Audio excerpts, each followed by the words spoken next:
இன்னைக்கு காலையில சாப்பாடு நூடுல்ஸ்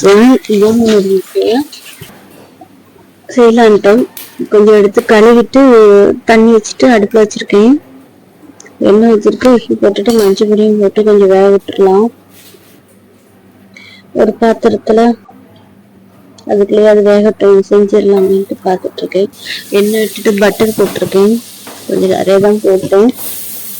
ஒரு பல்லாரி, பெரிய பல்லாரி நல்லா வெந்துட்டு இருக்கு. மேகியும் நூடுல்ஸும் ஒரு தக்காளி அரைச்சி வச்சுக்கலான்ட்டு எடுத்திருக்கேன். அரைச்சிட்டேன். இது பல்லாரியும் வெந்துட்டு நல்ல மேகியும் வெந்துட்டு அதையும் வடிச்சிட்டு தண்ணி பச்சை வந்து கலந்து வச்சுட்டேன். இது sauce, tomato sauce, ketchup, sorry, ஒரு ஸ்பூன் கெச்சப்பு. இது பீஸா சாஸ் ஒரு spoon, red chilli sauce, soya sauce, green chilli sauce எல்லாமே ஒரு ஸ்பூன்ல ஊற்றி நல்லா கிண்டி விட்டுருக்கேன். கொஞ்சம் இஞ்சி பூண்டு பேஸ்ட்டு, கொஞ்சம் கரம் மசாலாவும் போட்டிருக்கேன். நான் நல்லா புளிக்கும்னு நினச்சேன்.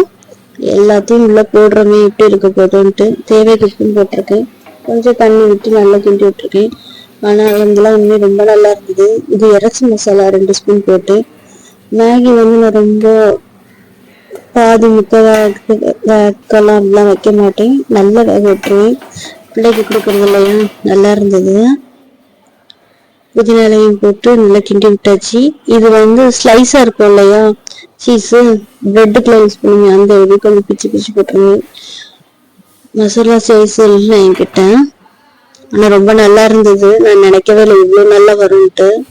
ரொம்ப நல்லா இருந்தது. வெஜிடபிள்ஸ் எதுவுமே போடல, சிம்பிளா முடிச்சிட்டேன். அல்ஹம்துலில்லாஹ். ஆனா ரொம்ப நல்லா இருந்தது. வீடியோக்காகலாம் சொல்லலாம், பாருங்க.